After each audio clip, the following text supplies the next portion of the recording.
My name is Natalie, and I'm 31. Until that Tuesday, I believed I had my life carefully mapped out. A stable job working from home, a fiancé I trusted, a house that was mine, and a car I adored.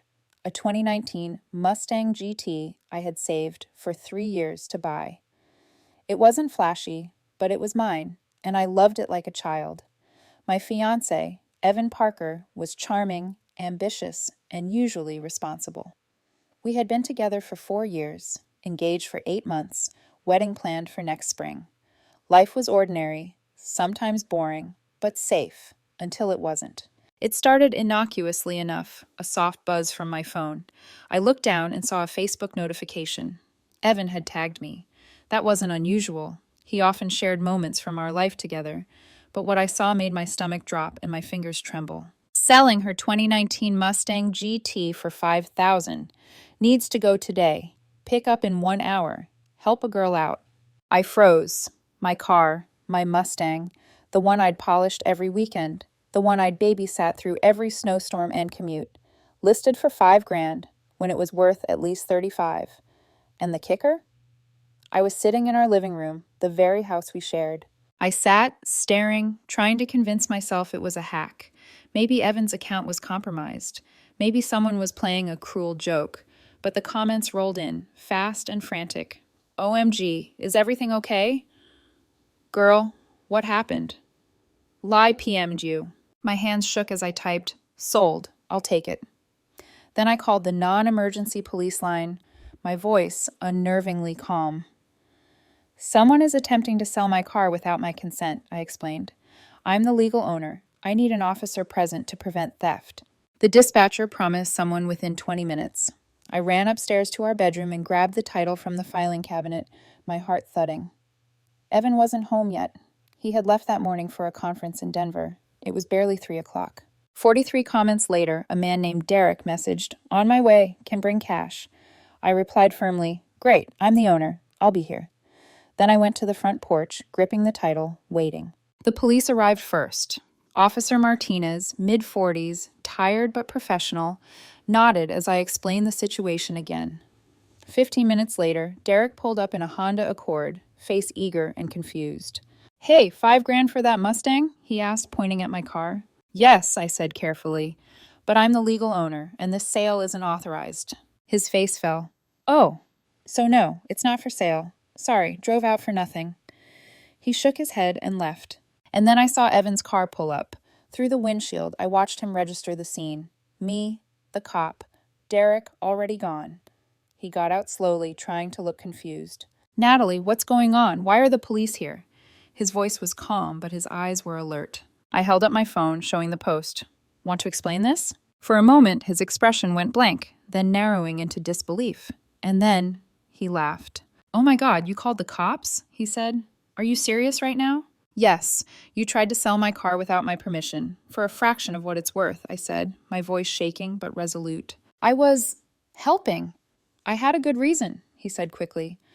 "I asked for a down payment from a guy. His name's Blake, an investment opportunity. I thought it would secure our future. I was going to surprise you." I felt my chest tighten. "Blake? Who is he? The one you traveled alone to Denver with?" "It's not like that," Evan stammered. I turned to Officer Martinez. "Legally speaking, this is attempted theft." Evan's jaw tightened. "It's not stealing. We're engaged. What's mine is ours." "It's still my car. You didn't ask for permission. And you almost gave $25,000 to a stranger," I said, my voice rising. I showed him the screenshot, a payment request to Blake, memo, for everything we discussed. Evan's face went pale. I thought it was safe. I was trying to help us." "Help us?" I whispered, disbelief cutting sharper than any knife. "By almost stealing from me?" Then I saw the tears, mascara running down his cheeks. "I love you," he said. "I was thinking of our future." "Your future?" I echoed, my voice low, trembling. "You almost destroyed mine." I turned to the officer. "I want him to leave tonight. He's not to come back until this is clarified." Evan shook his head. "You're kicking me out?" "Yes, for trying to steal from me. That's the boundary." He lingered, helpless and ashamed. I watched him leave with slow, heavy steps. That night, I sat alone in the quiet house, scrolling through messages between him and Blake.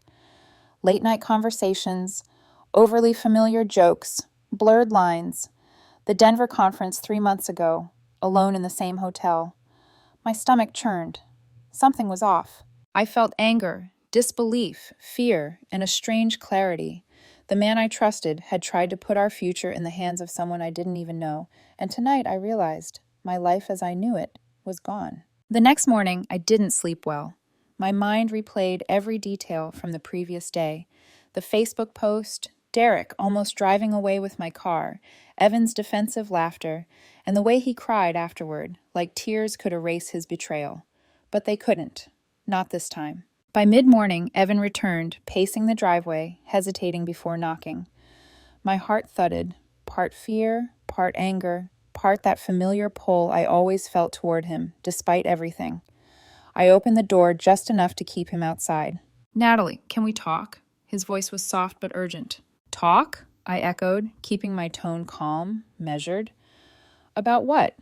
How you tried to sell my car without asking?" He flinched. "It wasn't like that. I was trying to help. I thought Blake's investment could set us up for our future. I didn't mean to." "You didn't mean to?" I cut in sharply. "You almost gave $25,000 to a stranger, Evan.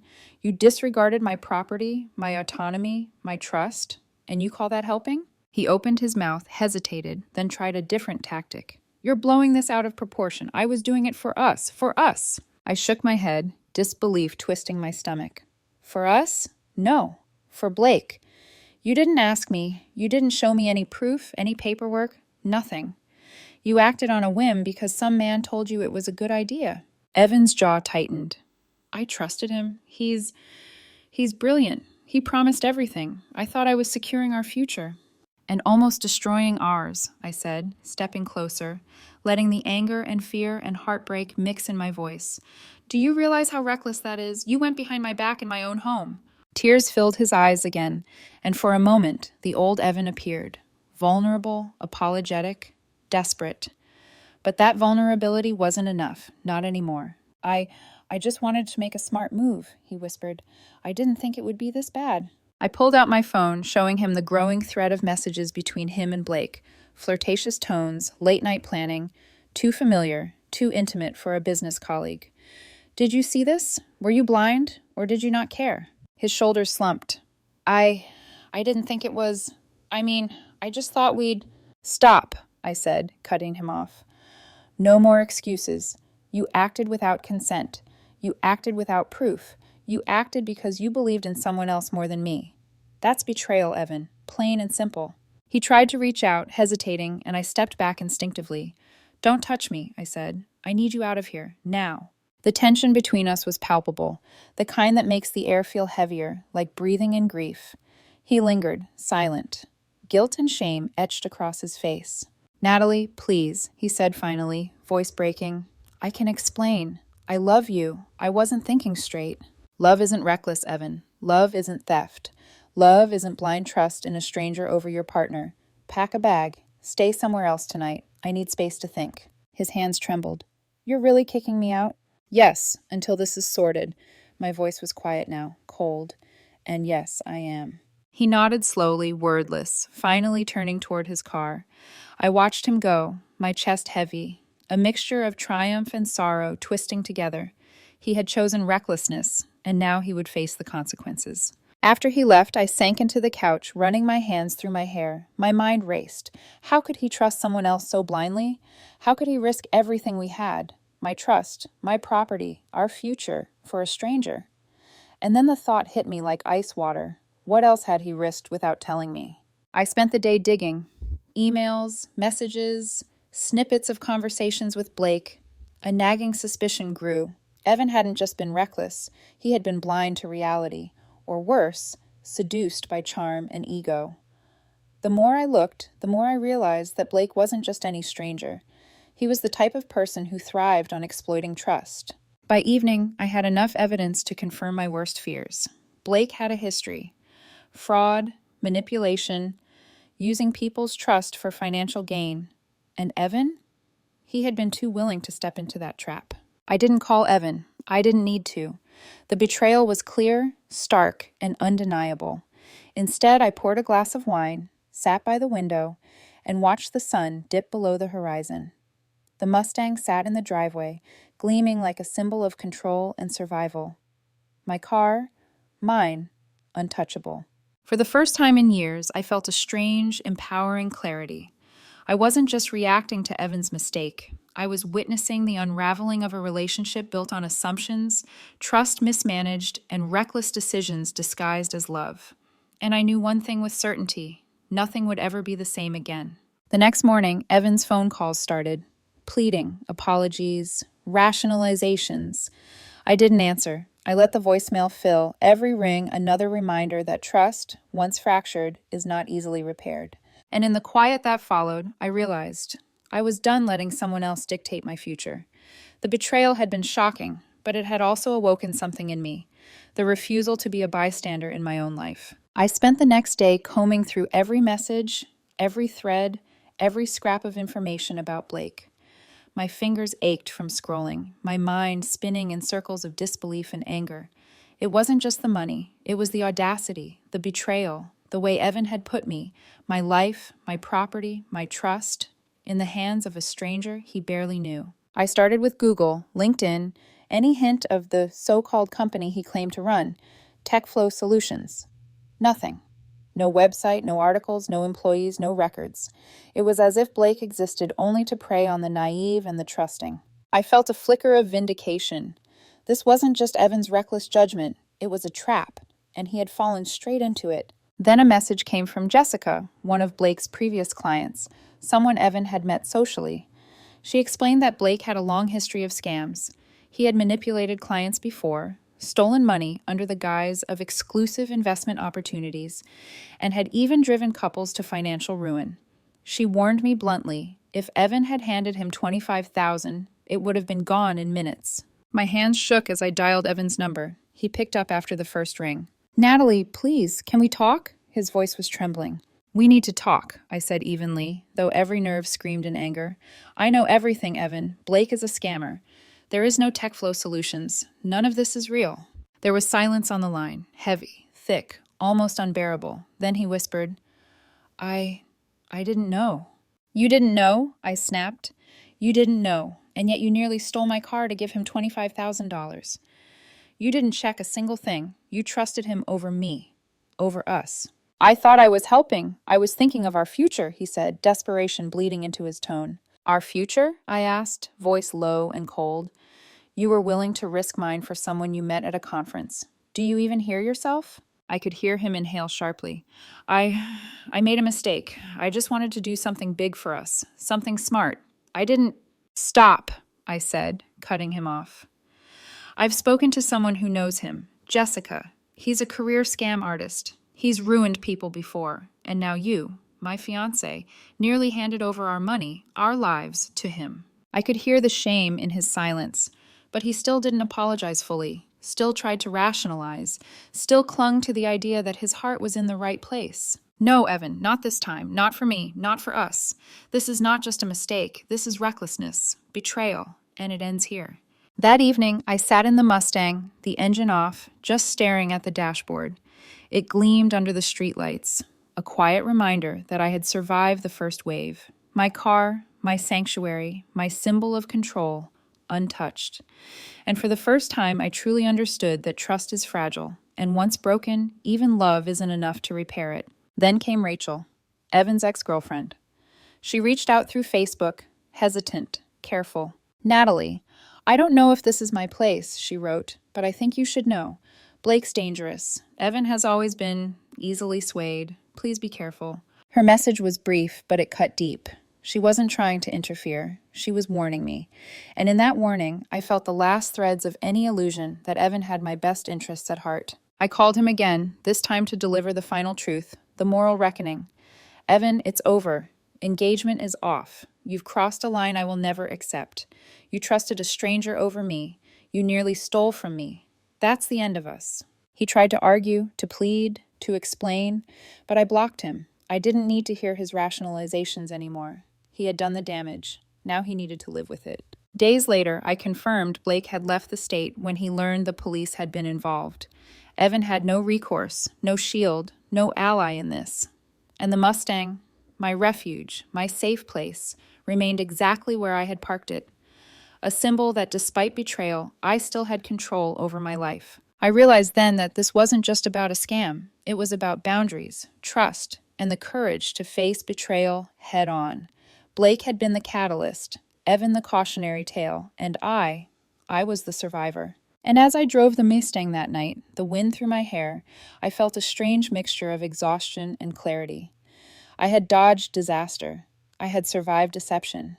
And I knew without a shadow of doubt that my life, my future, would be mine to choose, no one else's.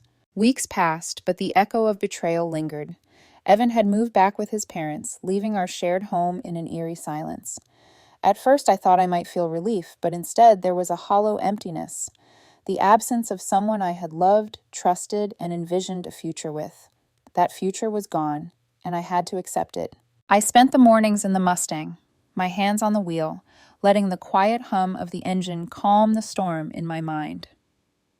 The car had survived, intact, a tangible reminder that I still had control over something he had tried to take from me. Every mile I drove was a small victory, a reclamation of autonomy and trust in myself. The engagement rings were gone, sold to a pawn shop in a silent transaction. I didn't want them at home. Symbols of what could have been, reminders of Evan's recklessness. The wedding plans, the invitations, the venue deposits, all dissolved into memory. And yet, the clarity I gained was priceless. Even Evan tried to reach out. Texts, calls, emails, all blocked or ignored. He was filled with regret. I could sense it in the few people who spoke on his behalf, but regret alone doesn't undo betrayal. The man I thought I knew had made choices that put me second, that allowed a stranger to jeopardize our lives. There was no coming back from that, at least not for me. The most surprising part was the network of people who supported me. Friends, colleagues, even Rachel, Evan's ex, had reached out with warnings or words of comfort. Jessica, the friend who had first confirmed Blake's scam history, stayed in touch. Her validation, that I hadn't been paranoid, that I had acted wisely, grounded me. And then there was Blake. He had vanished, leaving only his trail of deception behind. The police confirmed he was under investigation for similar scams elsewhere. It was satisfying, in a quiet, vindictive way, to know that someone else would hold him accountable, even if it wasn't my hands that enforced justice. In those first lonely weeks, I reflected on the lessons learned. Trust must be earned, not assumed. Love does not excuse reckless decisions, and boundaries, once crossed, cannot simply be repaired with tears or apologies. I had built a life on independence, on self-reliance, and now, more than ever, I appreciated those foundations. I remember one night particularly vividly. The city lights reflected in the windshield as I drove aimlessly, the Mustang purring beneath me. The sky was clear, stars faint against the glow of streetlights. I felt a strange calm, not relief, not joy, not sadness, just the steady pulse of survival. I had been tested, deceived, almost robbed of my security, but I endured, and for the first time in weeks, I felt the quiet pride of knowing that nothing and no one could take that from me. I also thought about Evan. I didn't hate him anymore, not fully. I pitied him in a way, for his blind trust in a stranger, for his failure to see the person he claimed to love, for the naive belief that intent could erase action. And somewhere beneath the layers of betrayal, I realized that my compassion for him was part of my own healing. I could grieve the loss of what we had, recognize my role in loving someone imperfectly, and still move forward. By the end of the month, I had settled into a new rhythm. Work, friends, hobbies, small joys, all reminders that life could continue without the chaos of betrayal. And yet the Mustang remained my sanctuary. I polished it, washed it, sometimes just sat inside, letting the leather and the steering wheel remind me of resilience, of choices survived, of lessons learned. I knew that when love turned dangerous, when trust was violated, the only way to reclaim power was to stand firm. I had done that. I had chosen myself over someone else's recklessness, and though the heartache lingered, it was tempered by the knowledge that I had survived something catastrophic. I had dodged what could have been a permanent disaster. As I sat in the Mustang one evening, engine humming softly, I realized the final truth. The best worst thing that ever happened to me had been Evan's betrayal, Blake's deception, and the chaos they both caused. Because in that storm, I discovered my own strength. I discovered that no one, not a lover, not a stranger, not fate itself, could take away my autonomy. My life, my choices, my future, all mine and mine alone. And with that realization, I drove forward into the night, the headlights cutting through the darkness, my heart steady, my mind clear, my life reclaimed.